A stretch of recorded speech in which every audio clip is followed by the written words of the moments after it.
नमस्कार मंडळी, कसे आहेत सगळे? अंतरा फूडी ब्लॉगमध्ये तुमचं स्वागत आहे. तर आज मी तुम्हाला दाखवणार आहे सोप्यात सोपी 10 मिनिटात होणारी कारल्याची भाजी. तर ही बघा, मी कारली घेतलेली आहेत आणि ही अर्धी मी चिरून घेतलेली आहेत दाखवण्यासाठी. हे बघा, ही मी अशी अर्धा चंद्रकोरमध्ये चिरून घेतलेली आहेत आणि ही दोन ठेवलेत, ती दाखवण्यासाठी ठेवलेत कशी मी चिरून घेणार आहे ती, आणि त्यामधले बिया कशा काढून घेणार आहे त्या. तर हे बघा मंडळी, ही मी अशी स्वच्छ धुवून घेतलेली कारली आहेत आणि मी ही अशी कट करून घेणार आहे. आणि त्यामधल्या हे बघा, ह्या सुरीच्या साहाय्याने मी दोन साईडने अशा खाच पाडून त्यातल्या ह्या बिया काढून घेणार आहे. तुम्हाला तुमच्या आवडीनुसार अगदी सोप्या सोप्या जर येत असतील तर काढलात तरी चालेल. मी ह्या अशाच काढते. हे बघा, ह्या बघू शकता, अगदी पटकन येतात, जास्त जोर लावायची पण गरज पडत नाही. तर हे बघा, हे बघू शकता, ह्या कारल्याच्या बिया अशा ह्या काढून घेतलेल्या आहेत. तर ह्या बाकीच्या पण कारल्याच्या मी अशाच बिया काढून घेतलेल्या आहेत आणि हे उरलेल्या दोन ह्याच्या सुद्धा मी ह्या अशा काढून घेऊन ह्या अशा टाईपमध्ये कट करून घेणार आहे.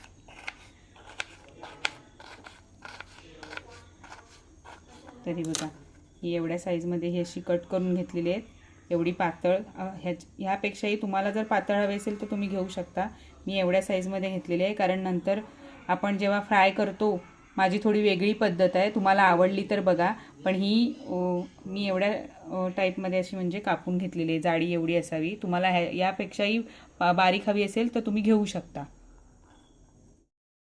बघा मंडळी, ही आपण चिरून घेतलेली जी कारला आहे, तर त्यासाठी मी लागणारं साहित्य पण घेतलेलं आहे.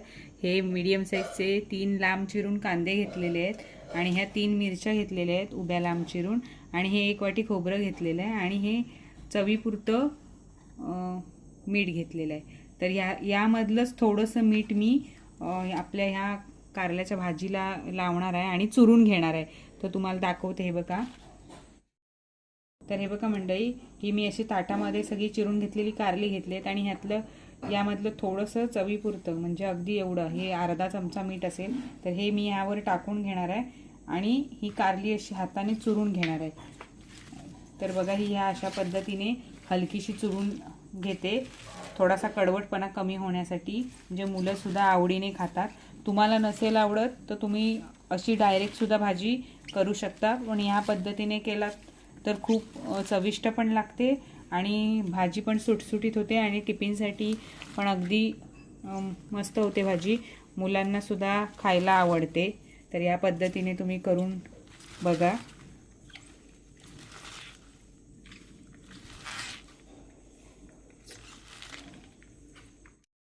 तर बघा मंडळी, ही अशा टाईपची आता तुम्हाला दिसत असतील कारली, ही मी चुरून घेतलेली आहे. तर ही थोडी नरम पण पडलेली आहेत आणि आता आपण गॅसवर कढई ठेवून त्यामध्ये मी ही छान अशी भाजून घेणार आहे. तर दाखवते. हे बघा, आणि बघा मंडळी, आता यामध्ये ही आपण कारली अशी भाजून घेणार आहोत सगळी. आणि हे जे पाणी दिसतंय तुम्हाला, हे पाणी टाकून द्यायचं आहे. हे बघा, ही अशी मी चांगली थोडी चुरचुरीत अशी भाजून घेणार आहे, म्हणजे थोडा कडवटपणा कमी होतो. तर हे पाणी, हे बघा, हे असं एवढं पाणी आलेलं आहे, हे मी असं टाकून देणार आहे आणि ही कारली अशी भाजून घेणार आहे.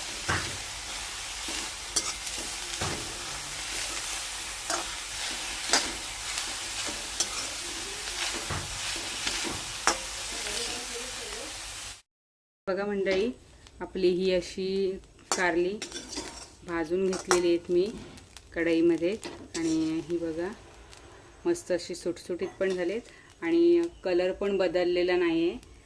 तर आता आपण ती ताटामध्ये काढून घेऊया आणि मग पुढच्या भाजीच्या प्रोसेसला सुरुवात करूया. तर आता मी फोडणीसाठी हे 4 पळी तेल ओतणार आहे.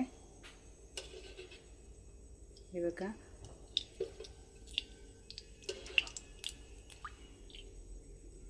बरोबर 4 पळी तेल मी घेतलेलं आहे, बघू शकता. आणि त्यामध्येच मी आता कांदा पण फोडणीला घालणार आहे. तर हे बघा आता आपलं तेल पण गरम झालेलं आहे. आता त्यामध्ये मी हे कांदा आणि मिरची दोन्ही पण एकदम घालून ते गोल्डन ब्राऊन रंगावर येईपर्यंत फ्राय करणार आहे.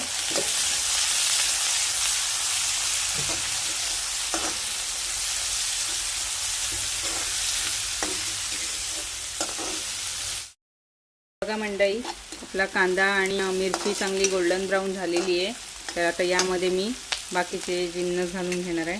तर ही बघा मी ही पाव चमचा हळद घेतले, ती पण घालणार आहे. आणि हा छोटा 1 चमचा मीठ घालणार आहे. हे बघा एवढं, कारण आपण मगाशी मी दाखवल्याप्रमाणे मी भाजीला मीठ आधीच लावून घेतला होता चुरण्यासाठी, त्याच्यामुळे थोडंसं मीठ असतंच. आणि आता त्यामध्येच मी बघा थोडंसं हळद आणि हे मिक्स करून घेऊया. आणि यामध्येच आता ही घेतलेली सगळी कारली घालणार आहे. हे बघा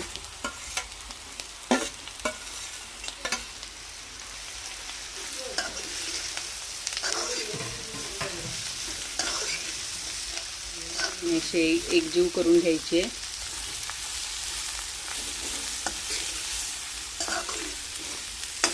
बघा कशी मस्त भाजीला कलर पण आला आहे आणि छान कलरफुल दिसते भाजी. आणि मेन म्हणजे हे बघा सुटसुटीत दिसते, अगदी डब्याला द्यायला एकदम हलकी फुलकी आणि अगदी उपवासाला पण मस्त झटकन होणारी भाजी आहे. आणि बघा ही अशी एकत्र केली की यामध्येच मी खोबरं पण घालून घेणार आहे, कारण जास्त भाजीला वाफ वगैरे जास्तीची काढून घ्यायची काही गरज नाही, कारण आधीच आपण भाजी थोडी भाजून घेतलेली आहे, त्याच्यामुळे निम्मी कारलं शिजलेलं आहे. आणि हे बघा हे मी खोबरं घेतलेलं आहे, तर हे मी खोबरं घालणार आहे. हे बघा हे जवळजवळ पाव वाटी मी खोबरं घेतलेलं आहे, ते सगळं घातलेलं आहे. हे बघा आणि बघा कशी मस्त दिसते भाजी. आणि एक खोबरं घातल्यामुळे 1-2 मिनिटाची फक्त मी वाफ काढून घेणार आहे आणि त्यानंतर खाण्यासाठी भाजी रेडी होईल. 1-2 मिनिटासाठी आपण एक वाफ काढूया. आपण बघूया 2 ते 3 मिनिटं झालेली आहे. आणि बघा ही बघा भाजी कशी मस्त रेडी झालेली आहे. तर आता ही गॅस बंद करूया. आणि ही भाजी आपली अशी एकदम सुटसुटीत झालेली आहे. छान सगळं मटेरियल पण भाजीला लागलेलं आहे. आणि अशी भाजी तुम्हाला करायची असेल तर करून खाऊन बघा. आणि माझ्या चॅनलला लाईक करा, शेअर करा, कमेंट करा आणि सबस्क्राईब करा. धन्यवाद.